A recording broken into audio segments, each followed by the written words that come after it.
안녕하세요 스무들. 오늘은 코로나 시국으로 영화관에 자주 못하는 우리 스무들을 위해 10월에서 11월 인기 상영작에 대해 이야기할 슬기로운 영화생활 장현서입니다. 여러분, 요즘 백신 접종으로 위드 코로나와 같이 정책이 바뀌면서 다양한 문화생활의 제약이 많이 바뀌고 있다는 것 체감하고 계신가요? 특히 이전에는 영화관에서 영화를 봤다면 지금은 집에서 넷플릭스와 같은 OTT 플랫폼을 사용하면서 많은 사람들이 영화에 큰 관심을 가지고 있습니다. 요즘 어떤 영화가 재미있다, 혹은 어떤 영화가 인기가 많다더라 이런 식으로 얘기도 하고 말이죠. 그래서 이번 슬기로운 영화생활에서는 최근 재미있기로 소문난 최신 영화들을 소개하는 시간을 가져보려고 합니다. 방구석 관람으로서 다양한 영화를 타파해보는 슬기로운 영화생활. 그 첫 번째 소개해드릴 작품은 올해 9월 15일에 개봉한 영화 기적입니다. 이 영화는 최근 다만 악에서 구하소서에서 여장을 하고 나와 멋진 연기를 보여준 박정민 배우와 많은 필모그래피를 쌓아가며 어연 배우로 거듭난 소녀시대 배우 유나가 주연으로 연기를 펼쳤는데요. 영화 기적은 1988년 주민들의 손으로 직접 지어진 대한민국 최초의 민자역인 양원역을 모티브로 두고 상상력을 더해 만들어진 감동 드라마 형태의 영화라고 합니다. 그럼 지금부터 예고편 감상해 보실까요? 대통령님 보시소. 우리 마을에는 길이 없니다. 진짜로 차가 다니는 길이 없고 기찻길만 있는데. 청와대? 내 도와줄까? 간이요. 아니 간이역이랑 뭔 상관이로 이게. 헌질한 게 말이다. 아주 델리케이트한 건데. 기관사 어머니 힘이 있니겨? 정해진 대로 운전만 하는 긴데. 형은 내 주제에 뭘 꾸미러. 일 끄는 게 뭐 어때서? 그냥 만드시도. 그냥 우리가 집으시도. 이 양원역을 왜 그래 만들고 싶었는지 아나? 여러분, 영화 기적의 예고편 잘 보셨나요? 영화 기적은 1980년대를 배경으로 설정하고 있어 카세트 테이프나 그 시대의 전화기와 같은 소품들을 통해 옛날 그 시절의 모습을 살펴볼 수 있었는데요. 이처럼 소품의 재치가 돋보인 영화라고 할 수 있을 만큼 저 또한 영화를 감상하는 내내 디테일을 찾기 바빴습니다. 제가 정한 영화 기적의 평점은 5점 만점에 4.5점입니다. 이 영화는 종합선물 세트 같다는 생각이 들기도 하는데요. 따스한 영화 연출과 더불어 코로나로 몸도 마음도 지쳐있는 대중들에게 선물 같은 영화로 느껴집니다. 단순히 간이역을 세운다는 주제 하나만으로 120여 분의 스토리를 이어가는 것이 쉽지만은 않은 일인데 그럼에도 불구하고 스토리 전개가 지루하지 않아 흥미를 주었다는 것과 웃긴 요소들 가운데 감동을 놓치지 않았다는 점이 이 영화의 장점으로 다가와 4.5점을 주었습니다. 특히 박정민 배우가 맡은 남주인공 고등학생 준경은 똑똑하고 명석한 두뇌를 가진 소유자라는 것뿐만 아니라 자신의 마을에 간이역을 짓겠다는 목표 하나만으로 청와대에 직접 54통의 편지를 보내는 열정을 지니고 있고 이런 준경의 천재적인 면모에 반한 여주인공 라이와의 시너지가 대단하다고 느꼈는데요. 특히 저는 뭐 어때 부딪혀봐 라며 준경의 도전을 향한 라이의 응원이 가장 인상적이었습니다. 중간고사가 끝난 우리 스무들도 함께 영화 기적을 감상하며 힐링하는 시간이 되길 바랄게요. 슬기로운 영화생활 다음 소개작은 바로 최초로 보이스피싱 소재를 다룬 영화 보이스입니다. 이 영화는 배우 변요한, 김무열이 주연으로 나와 현장감 있는 보이스계의 실체를 느껴볼 수 있는 영화입니다. 스무분들, 지난 SNBS 영상 시청하셨나요? 지난 영상에서는 보이스피싱의 다양한 수법, 그리고 위험성과 대처법에 대해 알아볼 수 있었고 두 번째로 제가 소개해드릴 영화 보이스는 SNBS의 지난 주제와도 연관되어 매우 흥미로운 연장선으로 다가올 수 있겠는데요. 보이스피싱 범죄는 나날이 심각성을 더해가고 있는 실제 사회 문제를 접목해 범죄자들이 어떤 수법을 쓰는지 금융감독원과 지능범죄수사대 등 보이스피싱 전문가가 총동원되어 제작된 영화라고 합니다. 그럼 다 함께 예고편 감상하러 가실까요? 금액 180원. 어차피 이거는 남의 고통 먹고 사는 거란 말이야. 즐겨. 저 김현수 변호사라고 합니다. 서준이 친구고요. 다쳤어요, 그 사람이? 돈만 찾으면 돼. 동료들 돈까지 30억. 일거리 구한다고? 열심히 하겠습니다. 액션 타임. 털 작업 중단.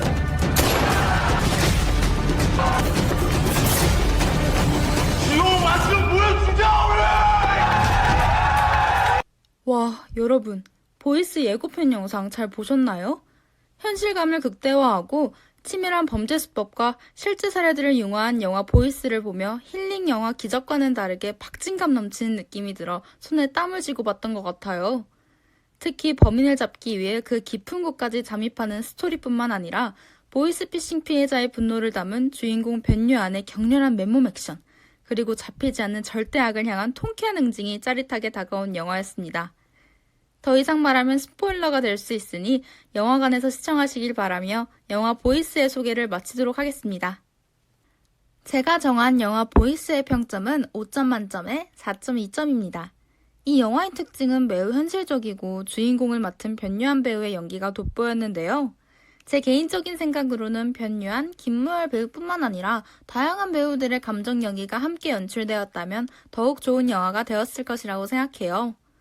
하지만 여러분, 이 평점은 어디까지나 개인적인 생각이니 재미있는 영화 감상의 참고 정도로 생각해 주시면 될 것 같습니다. 여러분, 한국 영화만 가지고 오면 아쉽잖아요. 이번에 외국 영화를 소개해 드릴게요. 첫 번째는 올해 10월 13일에 개봉한 베놈2 레드 데어비 카니지입니다. 이 영화는 베놈 1의 후속작으로 베놈과 완벽한 파트너가 된 주인공 앞에 새로운 인물이 등장하면서 앞으로 닥칠 혼돈의 세상을 맞서 싸우는 내용입니다. 베놈과 카니지라는 빌런의 대결로 빌런과 빌런의 대결을 기대할 수 있는데요. 그들 간의 대결 속 다양한 액션을 볼 수 있는 영화입니다. 예고편 감상하시죠. I've been thinking about you.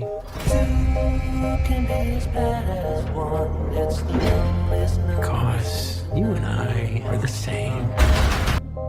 Miss you so much.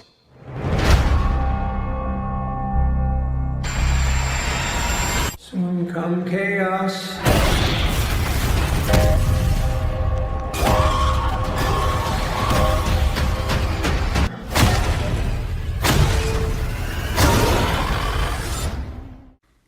개봉 당시 베놈이 영웅인가 악당인가를 두고 빌런 히어로임을 엄청 강조했었는데요. 이 편을 보니 빌런보다는 영웅이란 느낌이 물씬 들었습니다. 새로운 캐릭터이자 메인 빌런인 카니지를 다루면서 이 둘 간의 싸움이 흥미를 불러일으키는 중심 요소가 되었던 것 같아요. 그리고 주인공 에디가 베놈을 받아들이면서 예고편에서도 볼 수 있듯이 같이 생활을 한다는 점에서 매우 흥미로웠습니다. 그렇지 않나요? 제가 매긴 영화 베놈2의 평점은 3.8점입니다. 다양한 액션이 나와서 좋았지만 줄거리보다는 액션으로만 가득 찬 느낌이 다소 들었습니다. 하지만 액션 영화를 좋아하는 사람이라면 충분히 재미있게 볼 수 있는 요소가 많고 특히 실제와 같은 CG가 인상적이라서 취향에 따라 갈릴 수도 있을 것 같아요. 하지만 전편을 보지 않더라도 재미있게 볼 수 있을 것 같아 좋았던 영화입니다. 보시면 왜 인기가 많은지 아실 거예요. 슬기로운 영화 생활, 마지막 외국 영화는 올해 10월 20일에 개봉한 영화 듄입니다. 듄은 역대 최고의 SF라고 불리는 프랭크 허버트의 동명소설을 원작으로 하는데요. 이 소설도 출간 당시 센세이션을 일으키며 전 세계적으로 2천만 부 이상이 판매되었다고 합니다. 배경은 무려 1191년의 우주의 각 행성들입니다. 듄이라고 불리는 모래 언덕 아라카스는 물 한 방울 없는 사막이지만 우주에서 가장 비싼 물질인 신성한 환각제, 스파이스의 유일한 생산지입니다. 이것을 차지하기 위한 전쟁에 주인공이 참여하게 되면서 본격적으로 자신의 운명을 받아들이고 개척할 각오를 다지는 한 남자의 이야기입니다. 예고편 감상하시죠. There's something happening to me. There's something awakening in my mind. I can't control it. There's a crusade coming. You inherit too much power. You have proven you can rule yourself. You must learn to rule others. He's getting a richer one. He'll lose that one too.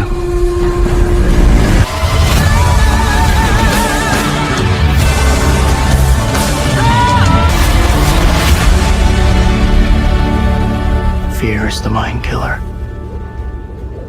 My Lord Duke. Where the fear is gone, only I will remain.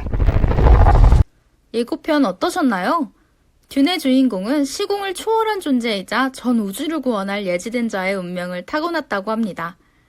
예고편만을 보고는 영화를 어렵다고 생각할 수 있지만 영화에서는 많은 서사 속 충분한 설명이 있어 보시는 데는 그리 어렵게 느끼지 않으실 것 같아요. 저는 이 영화에서 사막에 눈이 갔는데요. 여러분들은 어떠셨나요? 예고편에서만 봐도 모래바람이 휘날리는 사막 모습이 많이 보이는데요. 이 사막이 CG가 아닌 실제 사막에서 촬영한 것이라고 합니다. 배우들과 제작진은 49도까지 치솟는 뜨거운 열기를 견디며 사막에서 많은 시간을 촬영했다고 합니다. 대단하지 않나요? 이 영화의 감독이 배우들의 진정성 있는 연기를 끌어내기 위해 최소한의 CG를 사용하여 샌드홈 효과를 시각적으로 냈다고 해요. 사막 한가운데에 거대한 플랫폼을 설치해서 실제로 샌드홈이 모래 속을 헤치고 다니는 것과 같은 효과를 보이기도 했습니다. 제가 매긴 영화 듄의 평점은 4.3점입니다. 이 영화는 내용도 내용이지만 볼거리가 정말 많았는데요. 행성 자체의 묘사는 물론 그 시대의 탈 것, 각 캐릭터의 외모와 옷차림, 하다못해 모래 괴물까지도 시각적으로 보여지는 요소가 마음을 사로잡습니다. 앞에서도 말했듯이 꽤 긴 러닝타임을 가진 영화지만 지루하지 않게 내용을 전개하는 점이 좋았고 웅장한 배경음악에서 높은 스케일을 가지고 있다는 생각이 들어 4.3점을 주었습니다. 오늘 소개해드린 영화들 어떠셨나요? 개인적으로 4개의 영화 중 저는 4.5점을 준 기적영화가 가장 흥미로웠는데요. 이 영화를 통해 박정민 배우가 주연으로 활약하는 진가를 알게 되었다고 해도 과언이 아닙니다. 저는 영화 기적을 통해 박정민 배우의 매력에 빠져 영화 변산, 그것만이 내 세상, 파수꾼, 시동과 같은 다양한 장르의 영화를 찾아보며 코로나 시국에서도 여러 영화들을 진정으로 즐길 수 있는 또 하나의 계기가 되었습니다. 이런 즐거운 영감과 경험을 통해 슬기로운 영화 생활의 올바른 취지를 느끼게 된 것 같아 매우 즐거웠습니다. 여러분, 벌써 연말을 향해 가는 시점에서 여유를 갖기 위해 영화 한 편을 보시는 것 어떨까요? 지금까지 슬기로운 영화 생활의 장현서였습니다.